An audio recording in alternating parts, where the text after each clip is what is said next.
आपसे जानना चाहेंगे कि बच्चों में बहुत से जन्मजात बीमारी होती है। अगर हम बात करें जेनिटल एरिया के बारे में, तो ऐसे कौन सी बीमारियां हैं जिसके बारे में पेरेंट्स समझ पाए या फिर देख के जान पाए? बहुत अच्छा प्रश्न पूछा है और पेरेंट्स के को एनलाइटन होने की इसमें ज़रूरत है। तो मैं एक तरफ से शुरू करता हूँ। जेनाइटल में क्या क्या आएगा? पेनिस आएगा और टेस्टिस आएगा, ठीक है, जो बाहर नज़र आता है, जो दिखता है। तो इन दोनों के बारे में बताता हूँ क्या क्या एनोमली हो सकती है, फिर उसके बाद आगे बताऊँगा। तो पेनिस में क्या क्या एनोमली हो सकती है? तो बच्चा जब पैदा होता है तो सीधे सामने से पेशाब करता है, ठीक है, और धार में करता है। चमड़ा जो है उसका आराम से खुलता है, बंद होता है। वही यदि ठीक से खुलता बंद नहीं होता है तो थोड़ा सा मदद कर दिया जाता है डॉक्टर के द्वारा उसी समय में, क्योंकि उस समय बड़ा मुलायम रहता है चमड़ा, तो थोड़ा मदद कर दिया जाता है उसको ओपन करके, और फिर पेरेंट्स को समझा दिया जाता है कि धीरे धीरे रोज़ रोज़ आप इसको पीछे की तरफ चमड़ा लाइए और फिर उसमें मलहम लगाइए, जो देते हैं हम लोग मलहम, या ऑलिव ऑयल, और फिर ऊपर चढ़ा दीजिए, तो वो चमड़ा आगे पीछे होने लगता है। और नहीं तो बाद में नहीं करते हैं तो उसी के लिए खतना करना पड़ता है, सकम चीज़ें। अब है कि पेशाब का मुंह यहाँ रहना चाहिए सामने, लेकिन डेवलपमेंटली वहाँ तक पेशाब का रास्ता पहुँचता नहीं है। तो कभी कभी रहेगा कि जो सामने जो ग्लांस है उसके एरिया में नीचे हो जाएगा पेशाब का रास्ता, उसके नीचे पेनिस में कोई भी जगह पर पेशाब का रास्ता खुल जाएगा, ऊपर नहीं जाएगा।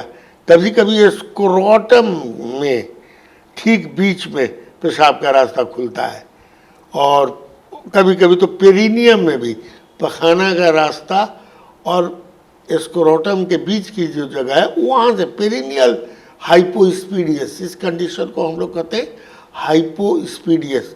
तो कहीं भी ये खुल सकता है, वो पेरिनियम से लेकर के ग्लांस के तक। और उसके साथ साथ एक और एबनॉर्मेलिटी होती है, जनरली होती ही है 10 केस में, कम से कम 8 केस में हो जाती है, 9 केस में, कि पेनिस टेढ़ा भी हो जाता है और चमड़ा उसका हुड की तरह, गेहूं सांप की तरह हुड की तरह सारा चमड़ा ऊपर चलाता है और टेढ़ा हो जाता है पेनिस। तो टेढ़ा पेनिस, छेद पीछे, इसको कहते हैं हम लोग हाइपोस्पीडियस विथ कॉर्डी। एक होता है छेद यहीं पर ऊपर है कहीं लेकिन टेढ़ा नहीं है, तो सिर्फ हाइपोस्पीडियस कहते हैं। और इस कंडीशन का ऑपरेशन होता है, हम लोग करते हैं उसको, न्यू यूरेथ्रा, नया यूरेथ्रा बनाते हैं, ऊपर तक पहुंचाते हैं। और ये प्रक्रिया जो है, पहले तो सबसे पहले डॉक्टर से दिखा लेना चाहिए, और दिखाने के बाद डॉक्टर बोलेगा कि थोड़ा और बच्चे को बड़ा हो जाना चाहिए। ये प्रक्रिया 2 से 2.5 वर्ष से लेकर 4 वर्ष के बीच में ये ऑपरेशन हो जाना चाहिए। ये बहुत फ़ायदा इससे होता है, इसका रिज़ल्ट बढ़िया रहता है, क्योंकि बच्चे का समूचा जो टिश्यू होता है वो बहुत ही मुलायम होता है, और ऑपरेशन करके, ठीक है, सर्जन को करने में दिक्कत होती है क्योंकि बहुत ही सब चीज़ महीन होता है, लेकिन हम लोग करते हैं और हीलिंग बढ़िया होता है। दूसरा है कि 4 साल में बच्चा स्कूल जाने लगता है, तो तब तक ये सब कार्यक्रम ठीक हो जाता है। तो एक तो ये हो गया। दूसरा, अब टेस्टिस में देखो, अब पेरेंट्स छू रहे हैं और देखा कि स्क्रोटम लटका में कौड़ी है, ये नहीं है, दोनों तरफ छू रहे हैं, कौड़ी नहीं, कभी एक तरफ नहीं है, कभी दोनों तरफ नहीं है। तो ये इसको हम लोग कहते हैं क्रिप्टोऑर्किडी में अनडिसेंडेड टेस्टिस, कॉमन शब्द में कहते हैं। तो ये अनडिसेंडेड टेस्टिस बड़ा ही ज़रूरी है। जैसे ही वो लोग नोटिस करें कि इसको कौड़ी नहीं है, एक तरफ या दूसरी तरफ, ये सब चेक करना चाहिए, या दोनों तरफ, तो तुरंत डॉक्टर से मिलना चाहिए, यूरोलॉजिस्ट से मिलना चाहिए। और फिर उसमें भी हम लोग कुछ महीने वेट 6 महीना, साल भर वेट करते हैं।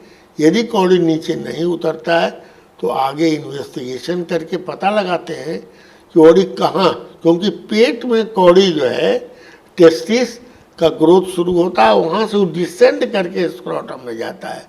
तो इसका डिसेंट क्यों नहीं हुआ, हार्मोनल प्रॉब्लम के चलते क्या हुआ, ये पता लगता है। और फिर रास्ते में कहाँ अटक गया, ट्रेन यहाँ से चली, यहाँ पहुँच भी नहीं की, तो रास्ते में कहाँ अटकी है, ये हम लोग पता लगा लेते हैं। और फिर कोशिश करते हैं कि उस टेस्टिस को उतार दें ऑपरेशन करके, जहाँ रहना चाहिए वहाँ। लेकिन कभी कभी ऐसी स्थिति होती है कि टेस्टिस उतर नहीं सकता है, इतना पीछे रहता है, तो उसको काट के हटा दिया जाता है।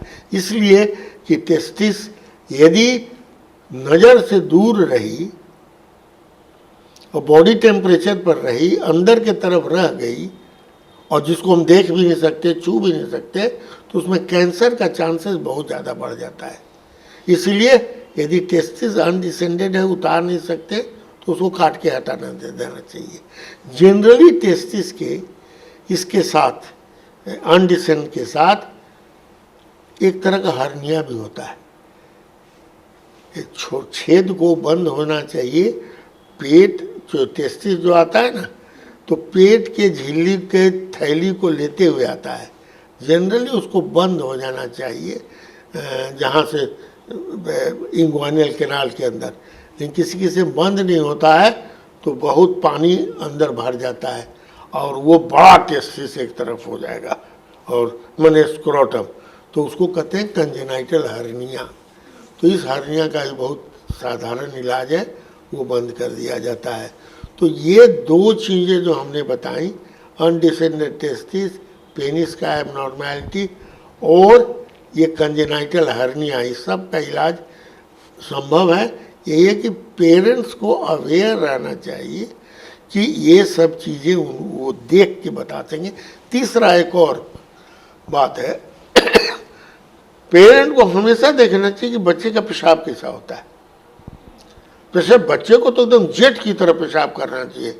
तनी को लड़का है एकदम मालूम हुआ जेट से पेशाब करता है, लेकिन देखा कि अरे इसका पेशाब बूंद बूंद निकलता है, बूंद बूंद निकलता है। तो वैसी हालत में जितनी जल्दी हो सके, बहुत बार तो पेशाब रुक जाता है पैदा होते बच्चे का, तो जितनी जल्दी हो उसको डॉक्टर से संपर्क करना चाहिए, यूरोलॉजिस्ट से, क्योंकि उस बच्चे को हो सकता है पोस्टीरियर यूरेथ्रल वाल्व, माने पेशाब की थैली के नीचे उसका जन्मजात मांस, जिसको कहते हैं वाल्व की तरह एक मांस बच्चे बढ़ जाता है, जो कि रास्ता को रुकता है। और जितनी जल्दी हो उस रुकावट को दूर करने की ज़रूरत पड़ती है।